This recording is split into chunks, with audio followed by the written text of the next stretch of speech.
While its origins lie in the cutting-edge maritime technology of Japan, its future lies firmly in the hands of Ghana's Navy, where it is set to play a transformative role in bolstering maritime security. Hey darlings, and welcome back once again to another interesting, intriguing, and most importantly educative and mind-blowing episode, compliment of the season. Yes guys, we are still in the season of Christmas and Christmas festivity, celebration, and all whatnot, right? And how are you? I just want to ask you, darling, how are you doing? How are you celebrating? Leave them all in the comment section. And yes, if this is your first time seeing this face, hi, this is Vibe with Chivik, aka Victoria Chinyere, right? And here we say just the way it is, not to demean, demote, to market anyone, any citizen, but to expose, analyze, react, educate, entertain, and inspire not just you, but your spirit, your soul, and your body. In all, exposing what we have going on in the motherland Ghana with and for other countries. Exactly, guys. And I promise you, you can't get it as a dull moment right here on the stable of Vibes with Chivik. Thank you for your constant love and support, and once again for tuning in. So straight up for what we have today, I will be reacting to a video, yes, of the laudable, the most interesting, the most remarkable, record-breaking of what the motherland has going on for their naval force. Yes, the Navy force. First of all, we look at what they have as their newly commissioned Navy ports, Navy housing, and most importantly, the Naval University. Have you heard that? Did you actually hear? No, you didn't hear. For you to confirm and yes, come to an understanding of what I'm talking about, let's take a look at this video and we will be right back to react more and further on it. At the crossroads of West Africa's vibrant culture and dynamic economy has taken a monumental step in safeguarding its sovereignty and maritime interests with the commissioning of the Ghana Navy ship GNS Akimoda and the forward operating base FOB at Ezenlibo. These achievements, marked by pride and purpose, underscore the country's commitment to transforming its defense infrastructure and addressing the ever-evolving challenges of maritime security in the Gulf of Guinea. As the coastal winds swept across the Sekondi naval base, the nation witnessed the historic commissioning of its largest ship to date, the GNS Akimoda. The significance of this moment cannot be overstated.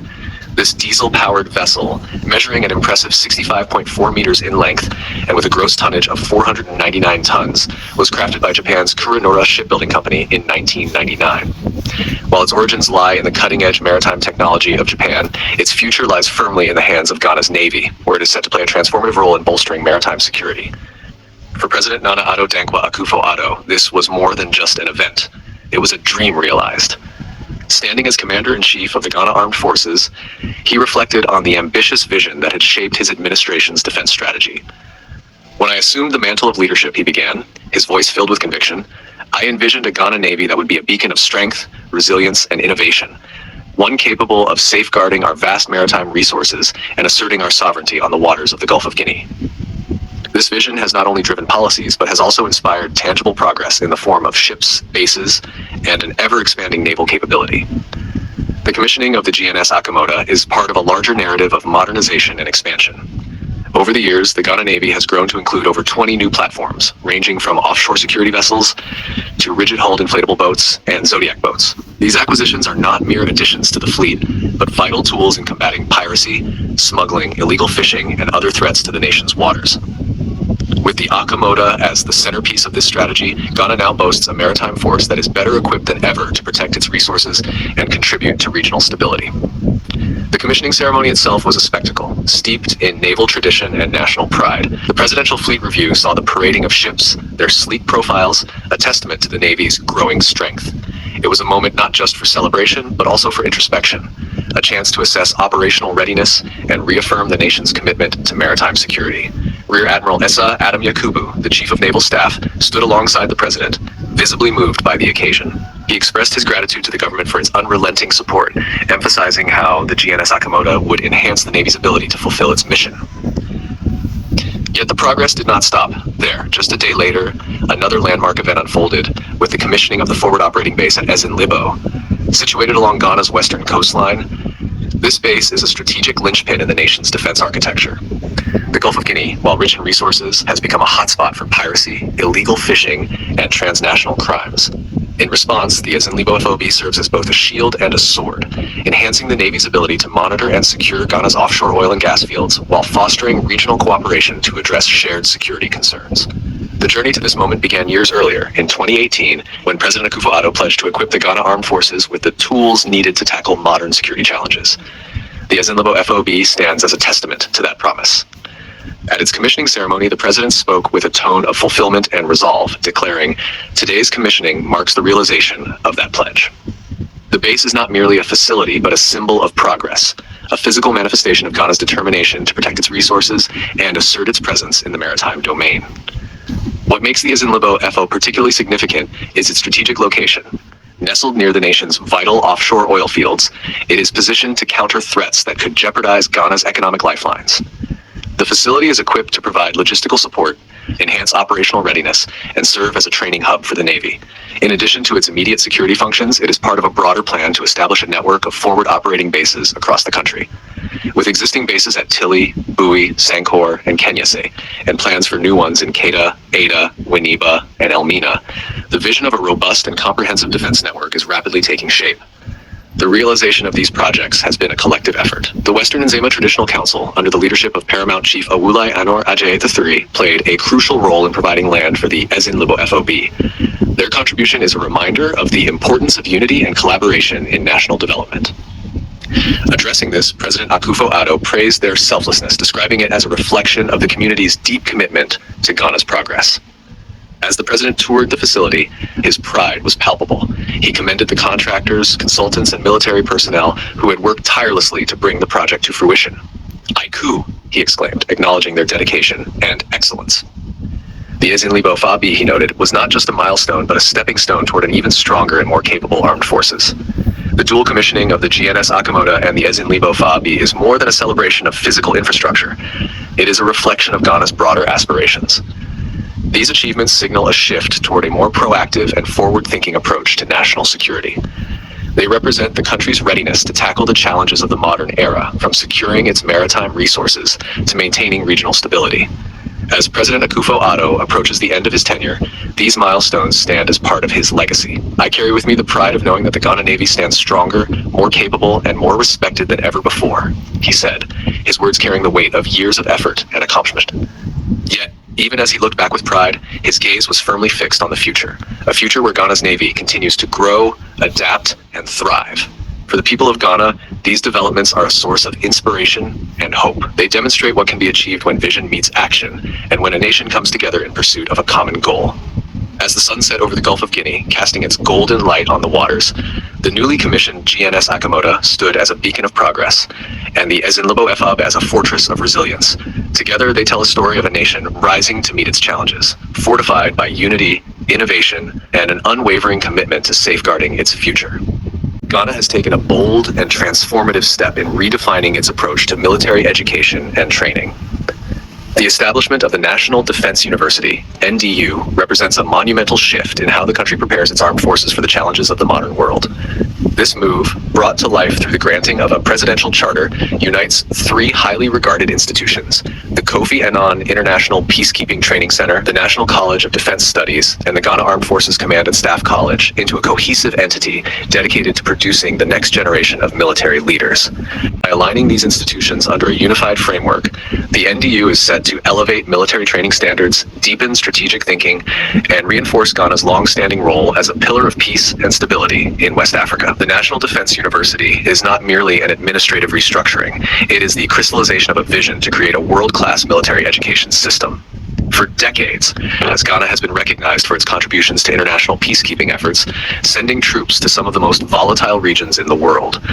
These missions have often placed Ghanaian soldiers at the forefront of humanitarian interventions and conflict resolution, earning the country widespread respect. However, the establishment of the NDU reflects a recognition that maintaining this legacy requires an even greater investment in intellectual and operational capacity. Historically, the institutions that now form the NDU have played pivotal roles in shaping Ghana's military landscape. The Kofi Annan International Peacekeeping Training Center has been a hub for peacekeeping training, not only for Ghana, but for personnel from across the African continent and beyond. Its programs have equipped soldiers, diplomats, and civilian experts with the tools to manage and resolve conflicts in some of the world's most challenging environments. Similarly, the National College of Defense Studies has focused on developing strategic thinkers who can address complex security issues at both national and regional levels. Meanwhile, the Ghana Armed Forces Command and Staff College has been a cornerstone of leadership training, providing officers with the tactical and operational expertise needed to excel in their roles. Together, these institutions have formed the backbone of Ghana's military education system, and their integration into the NDU promises to create a synergy that enhances their collective impact. The unification of these institutions under the NDU is designed to address gaps in the current system while preparing Ghana's armed forces for the future. One of the most significant advancements is the introduction of advanced academic programs, including master's and doctoral degrees, tailored to meet the needs of military and civilian personnel in the defense and security sectors. Previously, many of Ghana's senior officers had to seek higher education abroad, often at great financial cost and logistical inconvenience. By establishing the NDU, Ghana not only reduces these burdens, but also ensures that its training programs are deeply rooted in the country's specific security context. This localized yet globally informed approach is expected to produce leaders who are not only skilled in the art of warfare, but also well-versed in diplomacy, international relations, and the intricacies of peacebuilding. The NDU's vision extends far beyond the classroom. As a modern research and educational center, it is poised to play a vital role in shaping defense policies, conducting cutting-edge research, and fostering innovation. By integrating scientific research into military education, the university aims to provide evidence-based solutions to the evolving challenges of national and regional security. Topics such as cybersecurity, counterterrorism, and climate-related security risks are likely to feature prominently in the university's research agenda, reflecting the complex and interconnected nature of today's threats. Moreover, the NDU's capacity to analyze and address these issues in real time will provide Ghana's government and security agencies with a critical resource for decision-making. The strategic positioning of the NDU's campuses at the existing institutions, including the Ghana Military Academy and the Ghana Armed Forces Training and Doctrine Command, underscores the comprehensive nature of this initiative. By maintaining and enhancing these established centers of excellence, the NDU ensures continuity while paving the way for innovation. The integration of tactical training with strategic education creates a seamless pipeline for developing military leaders who are not only effective on the battlefield, but also capable of contributing to long-term security planning and policy formulation. Another hallmark of the NDU's approach is its emphasis on collaboration, both domestically and internationally. The university aims to forge partnerships with leading military and academic institutions around the world, creating opportunities for knowledge exchange, joint research, and professional development. These collaborations are expected to expose Ghanaian military personnel to diverse perspectives and best practices, enriching their understanding of global security dynamics. For instance, partnerships with institutions specializing in advanced defense technologies could provide valuable insights into areas such as unmanned systems, artificial intelligence, and modern surveillance techniques. Similarly, exchanges with peacekeeping academies in other regions could deepen Ghana's expertise in managing complex humanitarian crises and post-conflict reconstruction. The establishment of the NDU is not just a strategic move, it is also a statement of Ghana's commitment to peace and stability. In a region often marked by political instability, economic challenges, and transnational threats, Ghana has consistently stood out as a beacon of democracy and resilience. The NDU reinforces this reputation by investing in the intellectual and professional development of its armed forces. By producing well-rounded leaders who are as adept at building consensus as they are at commanding troops, that the university strengthens Ghana's ability to contribute to regional and global stability. The timing of this initiative is particularly significant. West Africa faces a host of security challenges, from terrorism and organized crime to the effects of climate change and economic disparity. These issues require nuanced and collaborative approaches, and the NDU is well positioned to play a leading role in developing and implementing solutions. By training military leaders who understand the interconnected nature of these challenges, the university ensures that Ghana's armed forces remain not only relevant, but exemplary in their ability to respond effectively. The journey toward establishing the NDU has been marked by careful planning and a clear sense of purpose. President Nana Akufo-Addo's leadership in granting the charter highlights the government's recognition of the importance of military education as a cornerstone of national development. However, the success of the NDU will ultimately depend on its ability to deliver on its ambitious goals. This will require sustained investment, not only in infrastructure and technology, but also in attracting and retaining world-class faculty. The university must also remain adaptable, continuously updating its curriculum and research priorities to reflect the changing security landscape. For the men and women who will pass through the halls of the NDU, the university represents more than an opportunity for personal growth. It is a chance to be part of a larger mission. Whether they go on to serve as commanders, diplomats, or policymakers. These graduates will carry with them the knowledge and values instilled by their education, and they will be equipped to make decisions that prioritize not just national security, but also the broader goals of peace and human. As Ghana embarks on this new chapter, the National Defense University stands as a symbol of the country's unwavering commitment to military education and training. It is a bold and forward-looking initiative that honors the past while preparing for the future. In a world where security challenges are complex and interconnected, the establishment of the NDU is a timely and visionary response. It is not just an investment in forces, it is an investment in its future as a leader in peace, stability, and progress. Now, guys, one thing you should know, one thing you should understand is that when it comes to a country's security, we have major forces that are responsible for that. And the Navy is one important aspect of it, just as we have the military, the police, and the Air Force. Yes, the police for the land, the military for the borders, Navy for the water borders, and the Air Force for the air and aircraft protection of a country's border, a country's territory. And if we must be realistic here, the country Ghana, when it comes to their armed forces and their security system, we will say that a lot has been going on that they are doing very well for the protection of the country. And that is one thing that has really led to the peace, the safety, and the security of the country that almost everyone today in the world can attest to. Yes, when it comes to the peace, safety of the citizen of the country itself, the motherland has never stopped, standing and rooting for that. They hold it very dear to their heart as a sacrilege. Like Ghana or a Ghanaian citizen can go to any length to protect their country, yes, and forget about whatever it is that they have, amongst them. When it comes to unity, peace, and oneness, they stand together to succeed and achieve that as a country, as a team, as citizens, yes, because we know that united we stand and divided we fall. And when you come to think of the university, this is not just going to help the country Ghana alone, but other countries in West Africa, in Africa, to enroll for this different program based on the Navy courses that they have running and ongoing. For more research, further information, you can go online, do more research about what the school is all about, the admission, and what it takes to be enrolled and to get yourself there in a nutshell. So this is a new and a welcome development for the motherland Ghana, and trust me, you're one and only ambassador of the motherland.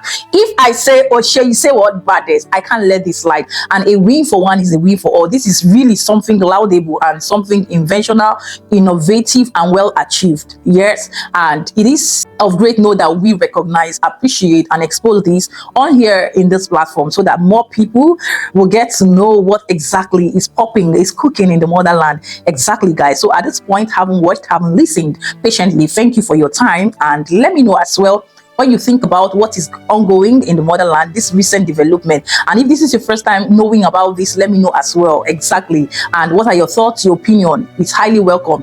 Leave them all in the comment section and let's have this conversation rolling. And yes, for my subscribers that I have not been hearing from, I've not been seeing, how are you? Like, how are you coping? Especially those in the diaspora. I know life is not easy out there, right? And over there are a lot of struggles, there are a lot of hassles, challenges that you face as a diaspora in any country, in any part of the world.